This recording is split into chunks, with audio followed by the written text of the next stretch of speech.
से आपके जो तो वेक्टर 3 दिया है उसमें, है। जो वेक्टर 3 दिया उसमें सबसे ज्यादा ऑर्थो सेंटर सेंट्रोइड वाले क्वेश्चन ही आएंगे। वही वही सब है बस। हाँ बिल्कुल बिल्कुल बिल्कुल। मैं पी वाई क्यू जो 24 के करे उसमें तो सबसे ज्यादा सेंट्रोइड और ऑर्थो सेंटर में से ही थे। हम्म, तो एक बार पढ़ लो ढंग से बेटे, आर डी शर्मा बताइए ना क्वेश्चन ढंग से एक बार। बेसिक अच्छे आने चाहिए, जो अगर जो जो तो बिल्कुल ठीक ठाक लेवल का होगा वो तो निकल जाएगा। जो फालतू का होगा वो उसके लिए दिक्कत है बेटे। अब आपका 27 जनवरी शिफ्ट 1 है ना? 28। 27 जनवरी क्वेश्चन नंबर 17 शिफ्ट 1। अच्छा हाँ हाँ हाँ, सॉरी। पहली वाली शिफ्ट है ना वो तो। नहीं, मेरे को लगा वो पूछ रहे हो कि इस बार कौन से वाले हैं। अच्छा अच्छा, नहीं नहीं, आपको जो डाउट है ना मैंने निकाल लिया है। 27 जनवरी का शिफ्ट 1 का क्वेश्चन नंबर 17। ये 29 जनवरी वाला आज चल ही रहा है तो इसी को देख लो पहले। हम्म। ये कौन सा था? 29 जनवरी क्वेश्चन नंबर 26। एक मिनट। ये 29 जनवरी यही वाली आ गई ना? इसका क्वेश्चन नंबर 26 और 28।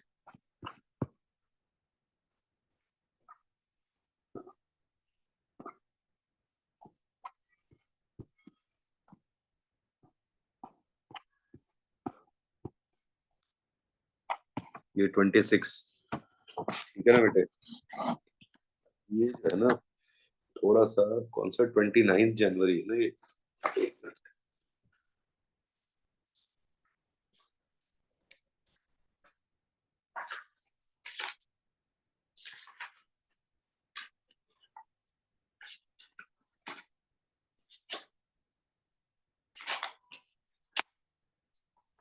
29 जनवरी की मॉर्निंग शिफ्ट वाला बोल रहे हो ना आप?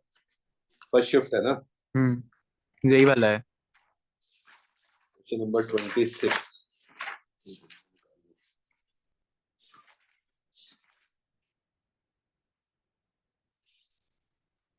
एक मिनट रुको। ठीक है ना, थोड़ा सा इसके सोल्यूशन में ना थोड़ा सा गड़बड़ है। ये जैसे इसमें बस इसमें थोड़ा सा इसने जो सोल्यूशन में कर रखा है ना।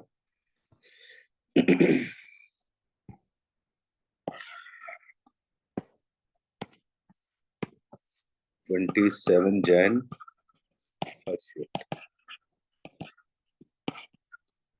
ठीक है। अब ये जो है ना बेटे, अब दो डिस्टिंक्ट कोनिक्स हैं, x square plus Y square is equal to कुछ कांस्टेंट है, ये तो सर्कल है। और ये एक्स स्क्वायर बाय 4 का square plus Y square by B square is equal to 1। ये एक सर्कल है, ये कुछ एलिप्स जैसा है। मतलब ये जो है ना, एक सर्कल और ये कुछ ऐसे एलिप्स है। तो इसके जो पॉइंट ऑफ इंटरसेक्शन है ना, lie on y square is equal to 3x square. ठीक है, then 3√3 times the area of the rectangle found by the intersection of the points is what. अब वाई स्क्वायर 3x स्क्वायर जो है बेटे, मतलब ये कोई कर्व है, ऐसे वाइट में मान लो कुछ ऐसा कोई कर्व चल रहा है, Y square is equal to y is equal to plus minus 3x है ये। Y is equal to 3x, मतलब Y is equal to 3x है। मतलब y is equal to 3x - 3x, कुछ इस तरीके से। ऐसे y is equal to 3x, y is equal to -3x, ये लाइन इस तरीके से लिखी हुई है। ठीक है बेटे, तो ये जो पॉइंट है, अब ये मुझे पॉइंट निकालना है, ये इसके ऊपर भी लाई करता है और ये इसके ऊपर भी लाई करता है। मतलब इन दोनों का इंटरसेक्शन जो है वो y square is equal to 3x square इस सबके ऊपर लाई करता है। अब मैं जैसे y is equal to 3x वाले पॉइंट देखूं, ठीक है, मतलब अगर अल्फा होगा तो 3 अल्फा होगा। y is equal to 3x में अगर x की जगह अल्फा डालोगे तो y क्या हो जाएगा? 3 अल्फा। तो अल्फा कॉमा 3 अल्फा इसको भी सेटिस्फाई करेगा, इसको भी सेटिस्फाई करेगा। ठीक है ना बेटे? तो अगर मैं y की अल्फा 3 अल्फा इधर डालूंगा, alpha square plus 3 alpha square is 4b। अगर मैं y is equal to 3x का ले रहा हूँ या y इज इक्वल टू यहाँ y is equal to -3x भी लूंगा ना, अगर x की जगह अल्फा रखूंगा, y क्या हो जाएगा -3 अल्फा, अल्फा कॉमा -3 अल्फा। लेकिन जब मैं x और y के स्क्वायर में डालूंगा ना, तो एक ही बात आने लग जाएगी। अगर मैं इस वाले कर्व में डालूंगा, स्क्वायर करूंगा, तो वही हो जाएगा, चाहे मैं अल्फा 3 अल्फा डालूं या फिर माइनस अल्फा अल्फा और -3 अल्फा डालूं, जब मैं स्क्वायर में डालूंगा तो एक ही बात हो जाएगी। मतलब 4 alpha square is 4b, alpha square क्या हो जाएगा b। ठीक है बेटे। और ये अगर मैं उसमें डालूंगा x square upon 16 plus Y square by B square is 1। ठीक है कि नहीं बेटे? तो यहाँ पे अल्फा कॉमा 3 अल्फा या कुछ भी डालूं, तो यहाँ पे alpha square by 16 plus 9 alpha square by B square is 1। अब यहाँ पे आके कहानी में अल्फा स्क्वायर और बी स्क्वायर दोनों आ जाते हैं। अब ये वाला अल्फा स्क्वायर की वैल्यू आप यहाँ पे डाल दो बेटे, और यहाँ पे भी डाल दो ये वाला। बस अब b आ जाएगा, यहाँ पे क्या हो जाएगा, b upon 16 plus 9 b upon b square is 1। तो b by 16 plus 9 by b is 1। तो ये कितना हो जाएगा, B square minus 16b plus 144। ये बी स्क्वायर इधर जाएगा, 16 एक्स स्क्वायर बाय 16 था ना, हाँ, इज दिस। तो b minus b square minus 16b plus this is this, plus 16 into b. 144 क्यों होगा, -16b प्लस 16 इंटू ये 9 कैसे आया था मेरा, 9 अल्फा स्क्वायर की जगह बी डाला था मैंने।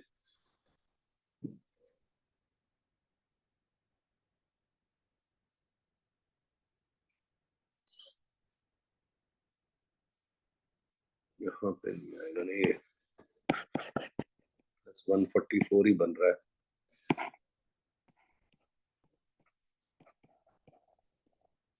ये तो बनेगा नहीं ना फैक्टर, तो इसके 256 माइनस ये तो नेगेटिव हो जाएगा। ये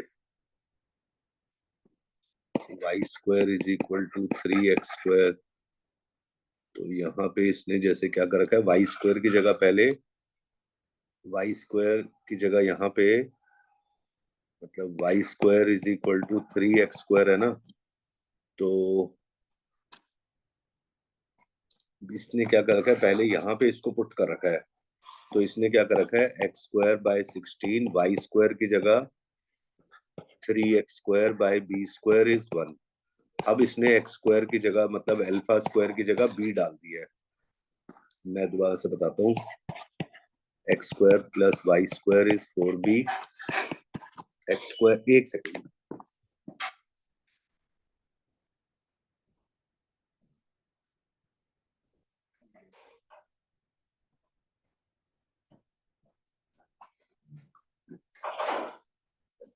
x square plus Y square is 4b, x square by 16 plus Y square by B is 1। इनके जो इंटरसेक्शन है, Y square is equal to 3x square पे लाई करते हैं। तो इसने क्या कर रखा है, पहले ऐसे कर रखा है, x square plus 3x square is 4x square is equal to 4b, x square हो गया b। यहाँ पे x square by 16, x square by b is 1। अब एक्स स्क्वायर की जगह b डाल दी है, b by 16 plus 3b by, ये b स्क्वायर है, Y square by B square है, sorry, 3b by B square is 1, B square minus 16b plus 48 is 0, b minus 4, b minus 12 is 0, b की value 4 या b की value 12, ये नहीं होगी। अगर मैं b को 4 रखूंगा ना, तो ये क्या बन जाएगा, x square plus Y square is equal to 16। ये क्या बन जाएगा, x square by 16 plus Y square by 16 is 1, x square, ये दोनों सर्कल ही बन जाएंगे बेटे। तो इसलिए इसने बी को 12 ले लिया है। यहाँ तक ठीक है, बी को उसने ले लिया 12, तो अब बी को अगर इसने 12 ले लिया तो एक्स स्क्वायर क्या होगा मेरा 12, तो x is equal to plus minus √12 का मतलब 2√3, और y स्क्वायर कितना था मेरा 3x स्क्वायर, तो y square is equal to 3x square का मतलब 3 into 12, y square is 36, y is plus minus 6, तो पॉइंट हो जाएगा प्लस माइनस 2√3 प्लस माइनस 6, तो 4 पॉइंट आ जाएंगे, मतलब ऐसे इस तरीके से ना, दोनों plus plus 2√3, 2√3, minus 6, minus 2√3, 6, minus 2√3, minus 6, इस वाले रेक्टेंगल का एरिया पूछ रहा है। ये 6 और 6 ये तो 12 हो जाएगा, और ये 2√3 और 2√3 4√3 हो जाएगा, तो एरिया हो जाएगा, एरिया इज 4√3 इंटू 12, 48√3। पूछ रहा है 3√3 टाइम्स दी एरिया, यहाँ पे ये पूछ रहा है 3√3 टाइम्स दी एरिया कितना होगा, तो 3√3 से मल्टीप्लाई कर दूंगा, तो ये पूछ रहा है 3√3 टाइम्स एरिया इज 3√3 इंटू 48√3, 48 का 9, 48 टू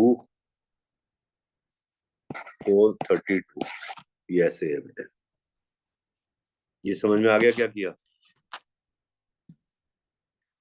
जी भाई साहब? हाँ जी सर, आ गया। ये था 27 जनवरी का शिफ्ट 1 का, इसका शिफ्ट 2 का, 27 की शिफ्ट 2 का कहानी क्वेश्चन। कुछ कह रही है। हाँ जी बेटे बोलो। सर 11th क्वेश्चन करवा दो 29th मॉर्निंग का। एक सेकंड, एक सेकंड, अभी अभी मैं सबके डाउट्स ले रहा हूँ, बस अभी रुक जाओ, पहले 27 से 27 का है तो बताओ, फिर 29 पे अभी आ रहा हूँ मैं, अभी नहीं अभी रुक है जाओ। सर। आप कौन सा बोल रहे हो? मेरे पास है आपके डाउट्स, मैं निकाल रहा हूँ, पहले 27 वाले निपटा लूँ, फिर 29 पे आता हूँ, एक मिनट रुको, अभी ओके आ रहा सर। हूँ। ये 27 वाला हो गया, 27 जैन की शिफ्ट 2 का क्वेश्चन नंबर 5।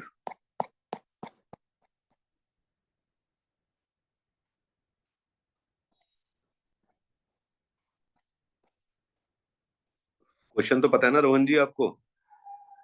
Yes sir. यही वाला है, ये तो नहीं है? यही वाला है।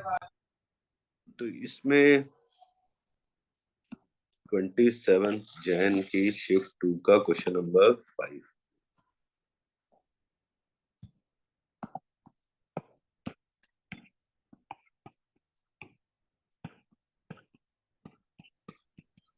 सर आप सेंटर पे हो? मैं अब फिर घर आ गया 5 बजे, तो मैं सेंटर पे था बेटे, कोई आया नहीं था, अकेली रूहानी थी, फिर मैं वापस आया बेटे। अब आप भी होते ना, आप भी होते तो मैं करा देता, कोई एक बच्चा तो होता उसके साथ। ठीक है तो सर। आप अगली क्लास में आप आओगे तो बता देना रूहानी को, हाँ हाँ जी सर। ठीक है ना बेटे? देखो log a log b log c AP में है, log a log b log c AP में है, तो अगर एपी में होते हैं तो क्या होता है आपको पता है ना, B square is equal to A C होता है। अगर नंबर जीपी में होते हैं तो उसके लॉग एपी में होते हैं, अगर कोई नंबर जीपी में है तो उसका लॉग एपी में होते हैं, ये पता है ना बेटे? अगर कोई ए बी सी जीपी में है तो उसके लॉग जो है ना, तो log a log b log c AP में होते हैं, ये दोनों तरफ से है, क्योंकि b square is equal to ए सी, टू मैं लॉग दोनों तरफ लूंगा ना बेटे, अगर ए बी सी जीपी में है तो log B square is equal to log A C, two log B is equal to log A plus log C, तो हमें पता है 2b अगर a प्लस सी होता है तो ए बी सी एपी में होते हैं, तो 2 लॉग बी मतलब कि log a log b log c AP में है, तो और अगर ये एपी में होते हैं, अगर मेरे को ये दे रखा है log a log b log c AP में, मुझे खुद ही पता होना चाहिए था log b minus log a is log c minus log b, log b by a is equal to log c by b. तो b by a is equal to c by b, तो b square is equal to ac.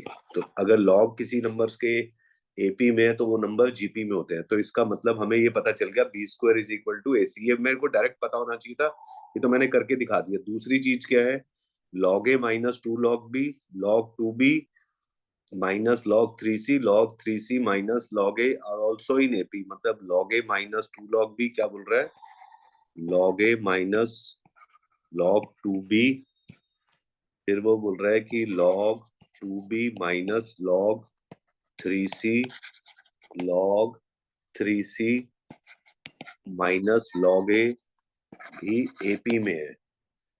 ठीक है ना बेटे. तो अगर ये सारे के सारे AP में हैं तो इसका मतलब अब मेरे को ये वही कंडीशन लगानी पड़ेगी, this minus this is this minus this, मतलब log a upon 2b, log 2b upon 3c, log 3c upon a. AP में इसका मतलब ये नंबर GP में है, GP में होते हैं मतलब a upon 2b, 2b by 3c, 3c by a GP में है.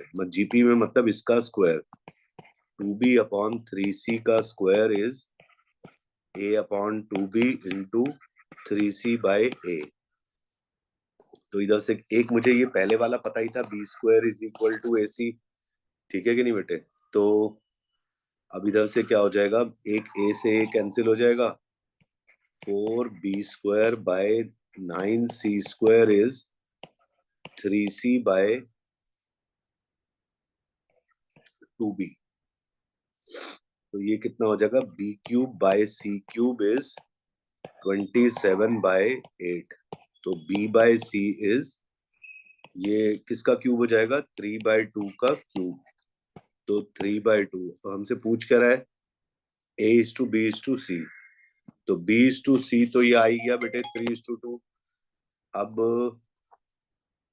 b by a is equal to c by b. तो मुझे ये a बाय b क्या हो जाएगा, उल्टा कर दूं, a by b is c by b. नहीं नहीं, b बाय c उल्टा करूंगा ना, पूरे को दोनों को उल्टा कर दिया. a by b is b by c. तो a by b by c कितना है, 3 बाय 2. तो a by b by c. तो तो a is to b is 3 is to 2 और b is to c is 3 is to 2. तो अब मैं इसको ऐसे कंटिन्यूड में कैसे लिखूंगा बेटे, a is to b is 3 by 2 is to 1 लिख दिया, b इज टू c ये 3 इज टू 2. 1 b को मैं ऐसे 3 इज टू 2 लिख दिया. तो मैंने अब इसको कम कंटिन्यूड में कैसे लिखूं भैया, इसको a बाय b को मैंने ऐसे 1 बना लिया, यहाँ पे भी b को 1 बना लूंगा, b is to c is 1 is to 2 by 3. अब ये b तो दोनों में 1 आ गया ना बेटे. अब मैं a is to b is to c को लिख सकता हूँ 3 by 2 is to 1 is to 2 by 3. मैं सबको 6 से मल्टीप्लाई कर दूं, तो सबको किससे मल्टीप्लाई कर देता हूँ, इसको इंटू 6. तो 9 is to 6 is to 4. a is to b is to c is ऐसे 9 इज टू 6 इज टू 4. ये ठीक है बेटे, समझ गए क्या किया. हाँ जी रोहन जी, समझ गए भाई साहब. Yes sir. अच्छा, और कौन सा था आपका, 29 जनवरी का क्वेश्चन नंबर 26. हिमानी जी आपका भी 29 जैन का था ना. हाँ हाँ जी सर, 29 से जॉइन का था वो फर्स्ट शिफ्ट. 11th question. एक मिनट, अब आ 1 मिनट, 29 हाँ जैन हाँ पे आ जी रहा. सर. 1 मिनट आया.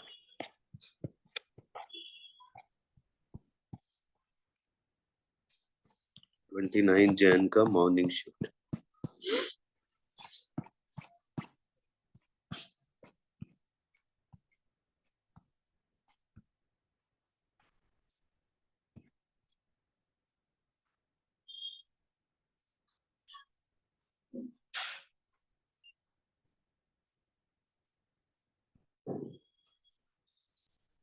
एक मिनट में वैसे उसमें देख लेता हूँ ना।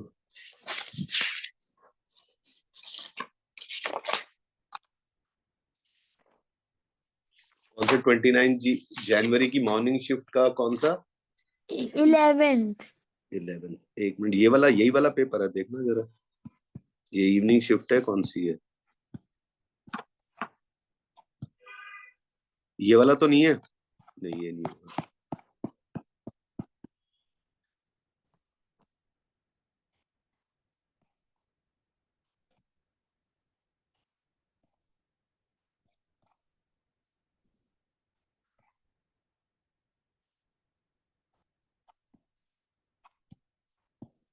ये वाला ना,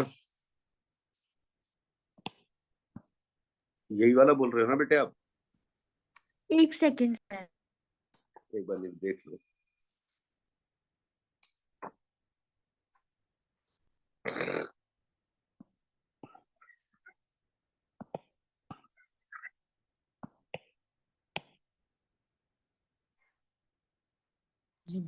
हाँ जी सर। यही वाला है ना बेटे? देखो ये क्या है, 29 जैन शिफ्ट 1, ये है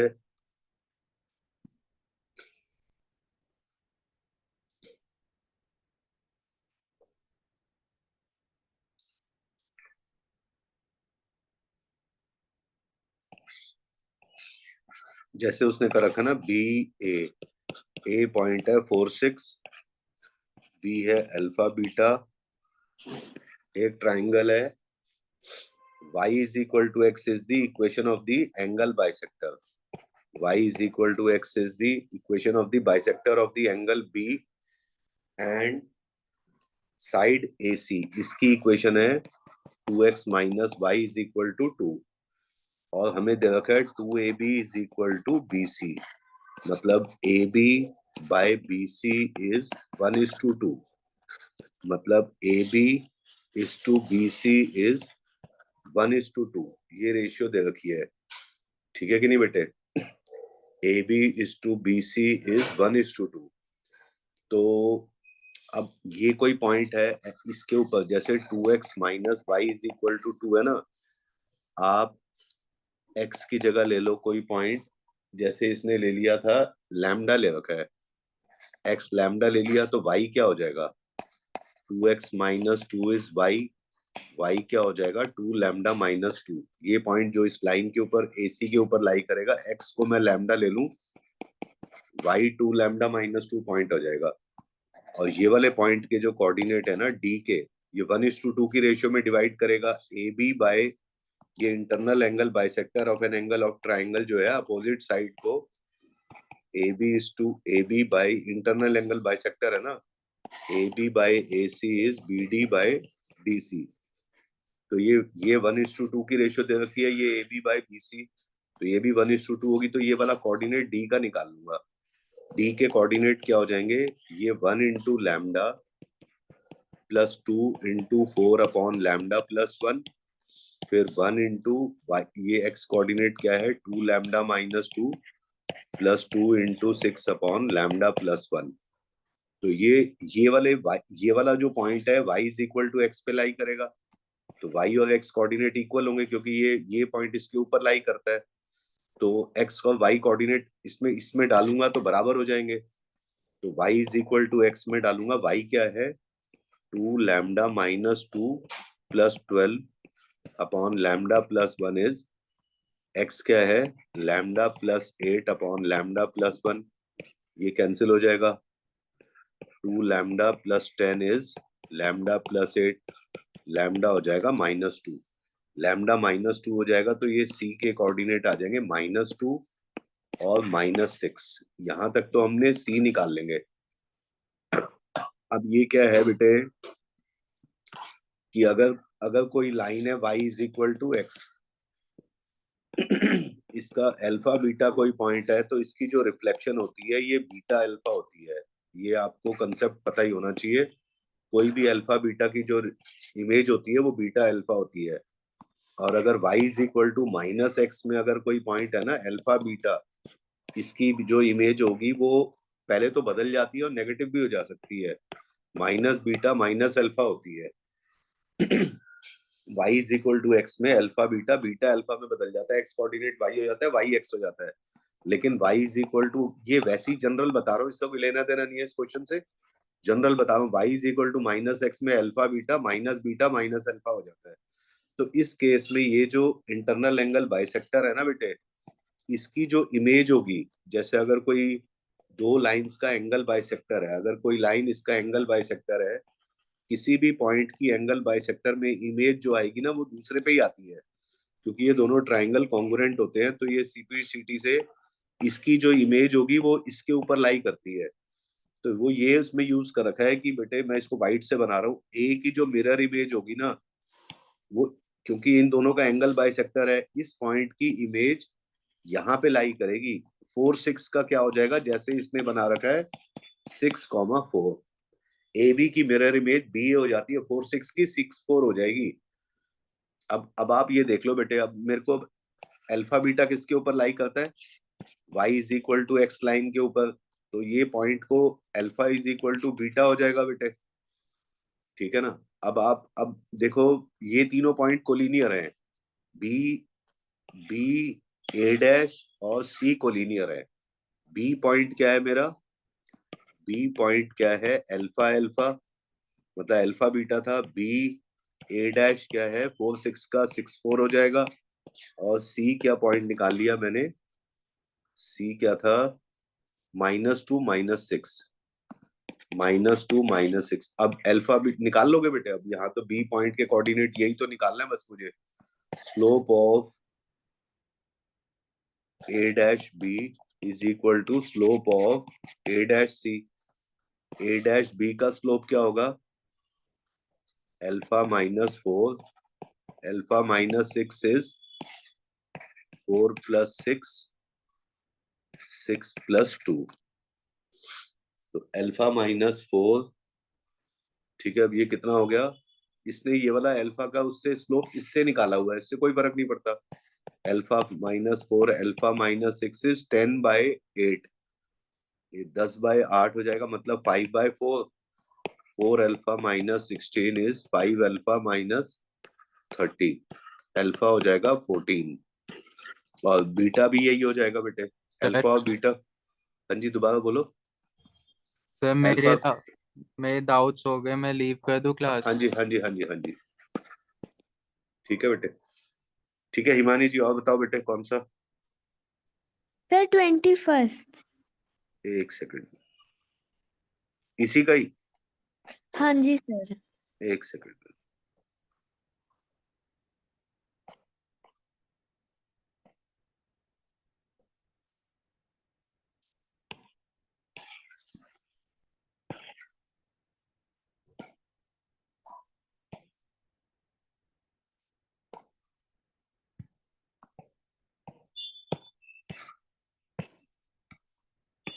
Jan 29 shift 1,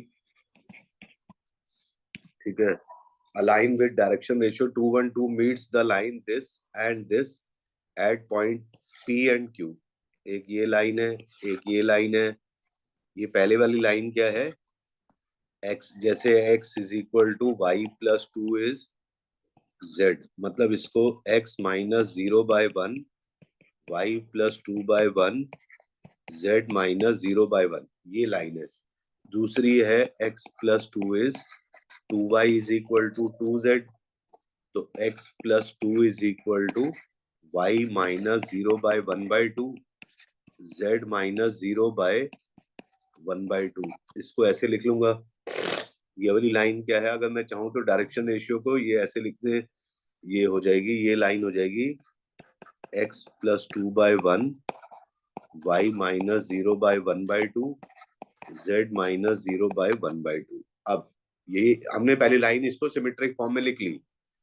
अब line with direction ratio 2:1 meets the line this and this eight P and Q, length of the on PQ। पहले ये कोई एक लाइन है जिसके डायरेक्शन रेशियोज क्या है 2:1, इस लाइन के डायरेक्शन रेशियोज क्या दे रखे इसने 2:1, ये इस लाइन को P और Q पे मीट करती है, और then the length of the perpendicular from 1 to 12 से ऑन पी क्यू। अब इसको लैम्डा लेके जनरल पॉइंट निकाल लो, इसको क्या हो जाएगा, लैम्डा लैम्डा -2 लैम्डा, इसको जनरल पॉइंट इस पॉइंट लाइन पे ले लिया, इस लाइन को म्यू ले लो, ये हो जाएगा पॉइंट हो जाएगा x is equal to mu -2 1/2 mu 1/2 mu. तो q के कोऑर्डिनेट हो जाएंगे म्यू -2 म्यू/2 और म्यू/2। अब इसके डायरेक्शन रेशियो पी क्यू के निकालोगे तो क्या होगी, इसके डायरेक्शन रेशियो p में से इसको माइनस कर दो, lambda minus mu +2 lambda minus mu -2, इसमें से इसको माइनस किया, फिर इसमें से इसको माइनस करेंगे, फिर कॉमा लैम्डा माइनस म्यू/2। ये हमने direction ratios of P Q के निकाल लिए। ये हमें किसके प्रोपोर्शनल दे रखे, 2:1:2 के प्रोपोर्शनल। मतलब ये जो है lambda minus mu is lambda minus mu -2/2, नहीं सॉरी 2 नहीं, ये 1 is equal to lambda minus mu. अब इधर से क्रॉस मल्टीप्लाई करो बेटे, एक यहां से रिलेशन निकालो, lambda minus mu +2 is 2 lambda minus mu -4। तो इधर से क्या हो जाएगा, म्यू तो कट जाएगा बेटे यहाँ से, ठीक है, कितनी लैम्डा कितना हो जाएगा यहाँ पे, लैम्डा इज इक्वल टू 6। फिर मैं इधर से कहीं से इक्वेट कर दूं, तो ये क्या बन जाएगा, इन दोनों को क्रॉस मल्टीप्लाई करना, क्या हो जाएगा 2 lambda minus mu -4 is lambda minus म्यू/2।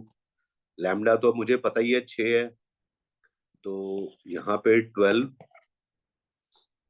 -4 minus ये लैम्डा को इधर लेके आऊंगा ना, 6 is equal to mu minus mu. Mu को मैं उधर ले गया, तो 12 - 10 2 इज इक्वल टू म्यू/2, म्यू हो जाएगा 4। इसका लैम्डा 6 म्यू 4 आया था, पहले तो ये देखना पड़ेगा। लैम्डा 6 म्यू 4 आ गया ना बेटे, तो अब मैं आगे का काम कर लोगे। अब ये लैम्डा आ गया मेरा 6, लैम्डा 6 आ गया, तो ये पॉइंट हो जाएगा 6 6 - 2 4 6। क्यू क्या आ जाएगा मेरा, म्यू क्या आया था 4, तो क्यू क्या आ जाएगा 4 - 2 इज 2 4/2 इज 2 4/2 इज 2। ये पॉइंट है। अब यहां से 6 4 6 2 2 2, ये एक लाइन है, पी क्यू 6 4 6 क्यू है 2 2 2। ये कोई पॉइंट है, कौन सा पॉइंट है, point distance of this is L 1 to 12। ये कोई पॉइंट है 1, 2, 12, इसका डिस्टेंस इससे पूछ रहा है, ये L है। ये निकाल लोगे, ये कैसे निकलेगा पता है आपको, इस हाँ लाइन की जनरल इक्वेशन लेके, जनरल पॉइंट लेके ना, इसके डायरेक्शन जो फुट ऑफ द परपेंडिकुलर नहीं निकालते, समझ गए, हाँ जो जी सर, आगे का हो जाएगा। इस पॉइंट का फुट ऑफ द परपेंडिकुलर निकाल के बस वो डिस्टेंस निकाल देना, जो हम स्कूल में करते रहते रोज के रोज। हाँ जी और सर। बोलो, और और बोलो, 1 मिनट 1 मिनट। आराम से देखो बेटे, और किसी के डाउट्स है तो पूछो। और सर थर्ड वाला इसी 29 से ही, पर इवनिंग शिफ्ट। इवनिंग, एक सेकंड, इवनिंग में आया।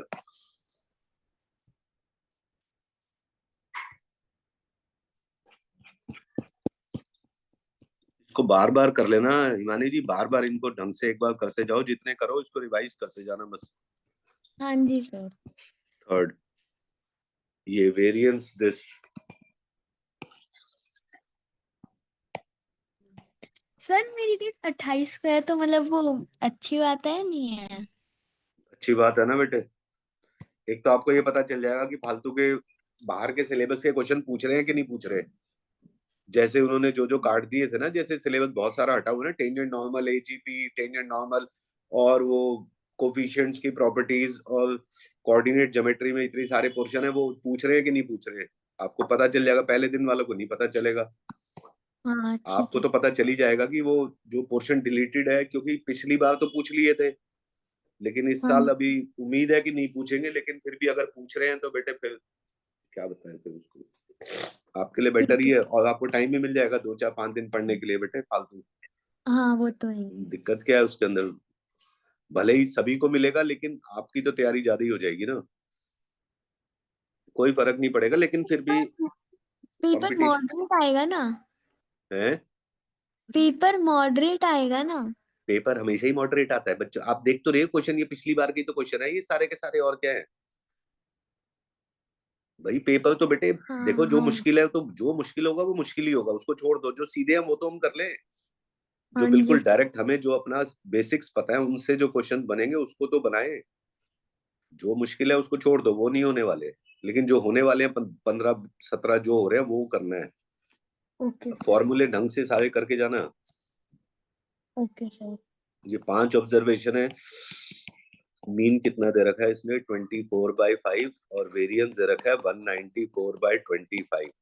If mean of the first observation, मतलब हमें क्या दे रखा है, x1 plus x2 plus x3 plus x4 plus x5/5 दे रखा है हमें 24/5, और x1 plus x2 plus x3 plus x4/4 पहली 4 ऑब्जर्वेशन का सम दे रखा है 7/2। तो ये 5 से 5 कैंसिल हो जाएगा, तो यहाँ पे 2 कैंसिल हो जाएगा। पहली 4 ऑब्जर्वेशन का सम कितना हो जाएगा, 14। और 5 ऑब्जर्वेशन का सम कितना है, 24।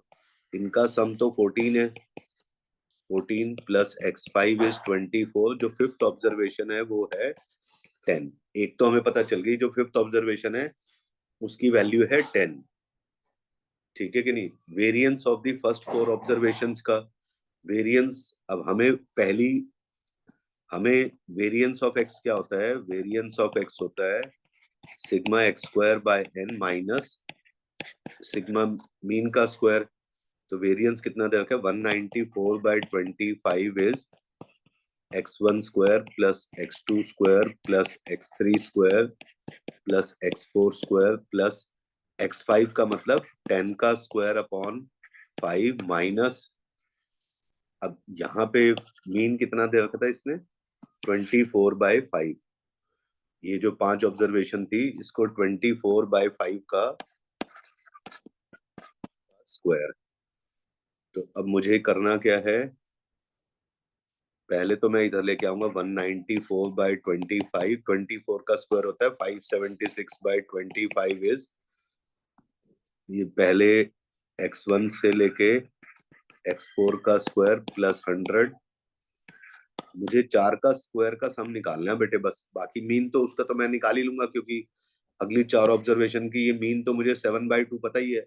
इनके स्क्वायर का सम निकालना है बस। अब यहाँ से निकल जाएगा, कितना हो गया बेटे, यहाँ पे 25 हो जाएगा, ऊपर कितना होगा 0,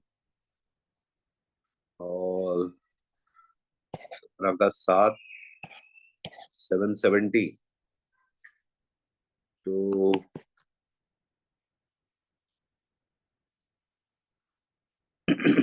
ये सिग्मा एक्स स्क्वायर 4 का सम अपॉन 100/5।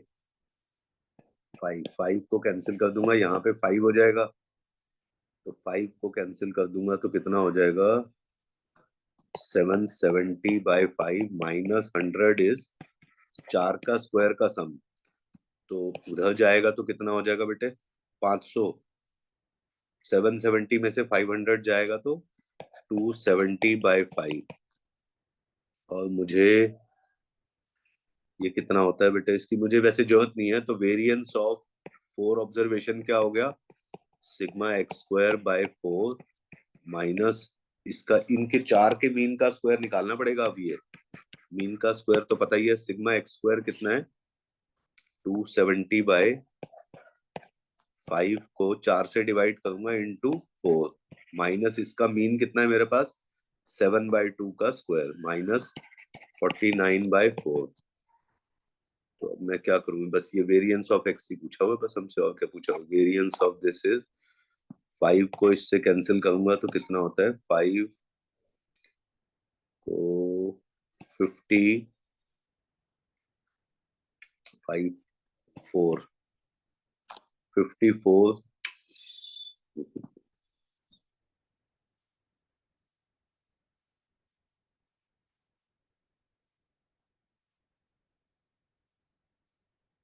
ये वाला जो है ना, यहाँ पे ये वाला जो इधर -100, 270/5, 270/5 होता है 54।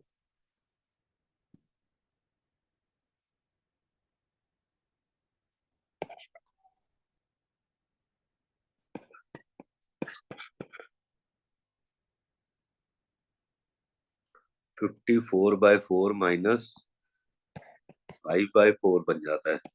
54/4 मतलब 5/4, वेरिएंस ऑफ x। एक मिनट देख लूं क्या है। 5/4 आ गया ना वेरिएंस। कुछ पूछ रहा है इसमें, क्या किया मैंने? नहीं सर। समझ गए ना? पहले बेटे बस मुझे 4 के स्क्वायर का सम निकालना था। बस ये यहाँ से ना, ये पांचवी ऑब्जर्वेशन मैंने निकाल ली, क्योंकि पहले 5 का मीन था, तो मेरे को उधर से पहले 4 के मीन में से 4 का सम पता चल गया। वो सम मैंने यहाँ डाल दिया, तो मुझे फिफ्थ ऑब्जर्वेशन पता चल गई। तो स्क्वायर के सम में से लास्ट वाली ऑब्जर्वेशन करके ये मैंने ये निकाल लिया बस। बाकी तो मेरे को मीन तो पता ही था। ठीक है सर। और बताओ। और सर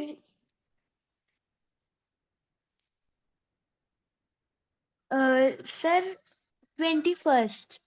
इसी का ही? हाँ जी सर।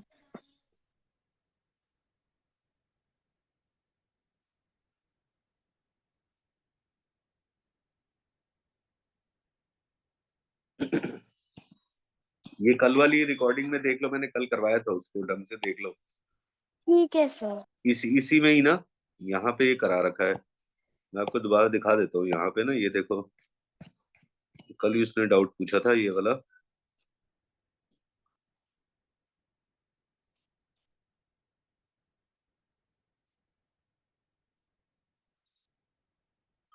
ये वाला जो क्वेश्चन है ना बेटे, ये वाला दिख रहा है आपको? ये हाँ जी सर। ये यहाँ पे मैंने उसको ढंग से समझाया हुआ है, काफी थोड़ा ना, पूरा उसको पोलर फॉर्म वगैरह पूरी समझाई है। उसके अंदर काफी लंबा चौड़ा काम है, तो उसको एक बार पहले समझ लो इसको। फिर मैंने ये करवा रखा है, इसका आंसर जो है ना n+a+b 49 कल ही करवाया है। और बोलो। Sir 23rd। इसी का 23rd? ये हाँ। देख लेना, नहीं तो बोलो तो मैं कर दूं अभी। नहीं नहीं सर। वो उसकी रिकॉर्डिंग डाली हुई, ये वाला भी करवाया हुआ है बेटे। ये भी कल ही करवाया, ये भी यहीं पे ही ना।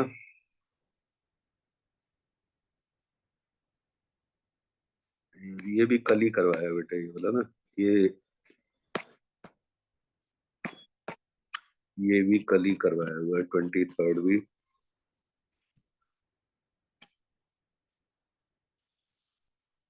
ये है ना, यही वाला दिख रहा है, ये वाला। हाँ जी। ये भी कल ही करवाया, मतलब या तो हो ना कि पहले करवाया हुआ, यही जब करवाया 29, कल वाली क्लास ही थी ये वाली। Okay sir. देख लो उसको, तो ना समझ में आए तो पूछ लेना। तो क्यों नहीं अटेंड करी? कल वाली काहे नहीं अटेंड करी? कल वाली देख लेते, साथ साथ ही तो था।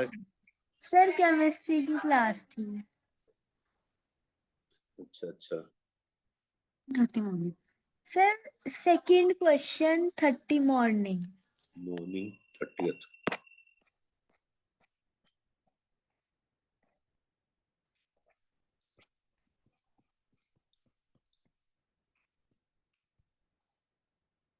ये वाला हाँ जी। देखो बेटे,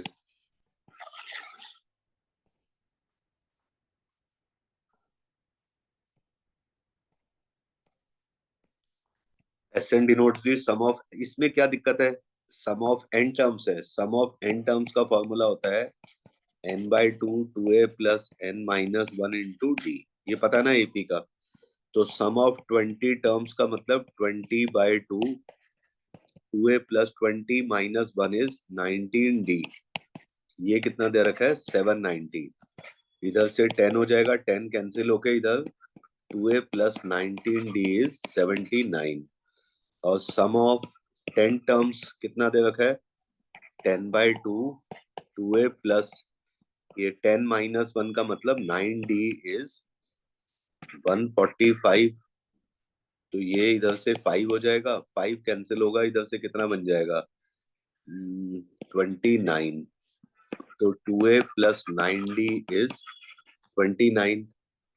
तो अब आप इन दोनों को सॉल्व करके इसमें से माइनस कर दो, माइनस कर दो, माइनस कर दो। तो 10d इज इक्वल टू 50 हो जाएगा, d हो जाएगा 5, d 5 हो जाएगा। तो किसी भी इक्वेशन में रख देना, इसमें रख दो 2a + 9 × 5 इज 29। 2a इज 45 जाएगा 29 में से, तो 16 हो जाएगा माइनस, ठीक है ना बेटे। a हो जाएगा -8 हो जाएगा, a आ गया -8 और d आ गया 5। a और d पता है बस। अब आपको सम ऑफ 15 टर्म्स में से sum of 5 terms, sum of 15 terms is 15/2 2 × a + 14 × d। और सम ऑफ 5 टर्म्स का मतलब n/2 2 × a + n-1 का मतलब 4 × d। इसकी वैल्यू करके माइनस कर देना बेटे। देख लो a और d -8 5 आता है कि नहीं आता है। पहले तो d 5 आ गया बेटे, यहाँ पे a माइनस आ गया। 15 वाला फॉर्मूला लगा लो, 5 वाला फॉर्मूला लगा के, ये 15 का सम है, ये 5 का सम है, माइनस कर दो बेटे इसमें तो बस। ठीक है सर। और सर कौन सा 14th? इसी का ही। हाँ जी सर।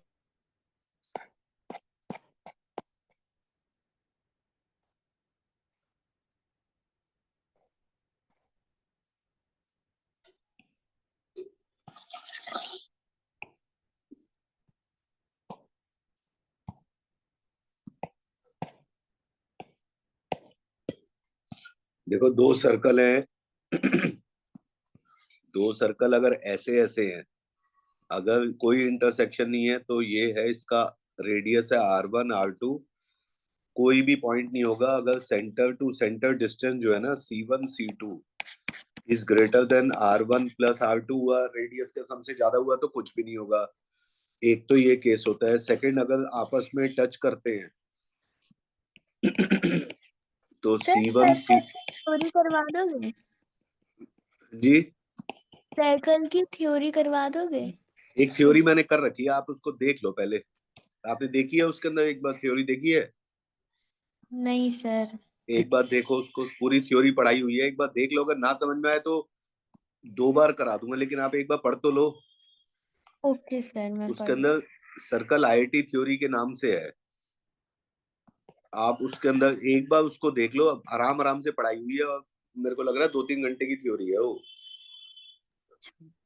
अच्छा। एक बार देख लो। नहीं, अगर उसमें से कोई एक पर्टिकुलर पोर्शन ना समझ में आए तो आप मेरे से पूछ लेना कि ये वाला दोबारा बता दो। ओके। आप एक बार पढ़ लो बिल्कुल, उसमें से कोई चीज नहीं समझ में आएगी तो आप मेरे को कल बता देना कि भाई मेरे को ये वाला, ये चीज समझ में नहीं आई इसके अंदर। देखी है आपने एक बार ऐप में? नहीं सर। सर्कल आईआईटी थ्योरी नाम का एक फोल्डर है, उसमें 2-3 वीडियो है। उसमें एक बार बस स्कूल लेवल के बाद का काम है सारा का सारा। जैसे सेंटर रेडियस के बाद जो आगे काम नहीं करते, उसके इंटरसेक्ट्स हैं, ये वाला सारा काम है। कि अगर यहाँ पे अगर 2 पॉइंट पे इंटरसेक्ट करेगा तो नंबर ऑफ कॉमन टेंजेंट्स कितने होंगे। c1 c2 is r1 + r2 से ज्यादा होगा, r1 - r2 से। ऐसे अगर 2 पॉइंट पे इंटरसेक्ट करते हैं तो ऐसे होता है।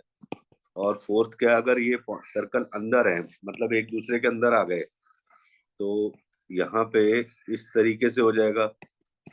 यहाँ पे c1 c2 is r1 - r2। और अगर और फिफ्थ केस क्या है, अगर सर्कल पूरा ही अंदर आ गया, इसके अंदर आ गया, यहाँ पे C1 C2 is less than R1 minus R2 के मॉड से छोटा हो जाता है। तो ये वाला केस बोल रहा है बेटे। अब ये वाला, ये आपको देख के यही नहीं समझ में आया होगा कि उसने यहाँ क्या कर रखा है। ये वाली चीज आपको नहीं समझ में आई होगी, ये क्या लिखा हुआ उसने, है ना। हाँ जी। यही दिक्कत आ रही है ना बेटे, ये तो देखनी पड़ेगी ना, थ्योरी तो पढ़नी पड़ेगी। बस ये चीज आगे, ये चीज समझ में आ जाएगी तो फिर आगे तो वो सॉल्व भी करना है। उसने तो सीधा ही शुरू हो गया, क्योंकि सबको पता है कि भाई अगर ये वाला जो कंसेप्ट है उसने सीधा लिख रखा है, ये वाला C1 C2 is less than R1 plus R2 is greater than. एक बार नंबर ऑफ, एक उसमें ना एक आ जाना, नंबर ऑफ कॉमन टेंजेंट्स, ठीक है कि नहीं, तो उससे आ जाएगा। मतलब शुरू होता है क्या है कि यहाँ पे हमारे पास नंबर ऑफ कॉमन टेंजेंट्स होते हैं 4, 1 2 3 4। यहाँ पे कॉमन टेंजेंट्स होते हैं 3, यहाँ पे कॉमन टेंजेंट्स होते हैं 2, यहाँ पे कॉमन टेंजेंट होता है 1, और यहाँ पे नंबर ऑफ कॉमन टेंजेंट्स होते हैं 0। तो ये ऐसे में भी पूछ सकता था कि इसके कितने कॉमन टेंजेंट्स हैं।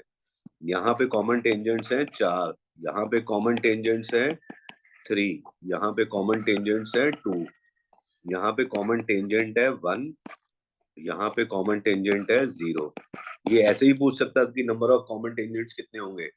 तो उसमें भी यही वाले कंसेप्ट ही लगेंगे। एक बार उधर से ढंग से एक बार देख के समझ लो क्या हो रहा है, वो ढंग से आ जाएगा। अभी मैं समझाने लग जाऊंगा तो फिर पूरा ही टॉपिक हो जाएगा। एक बार देख लो, ओके सर। अभी क्लास के बाद ही देख लेना।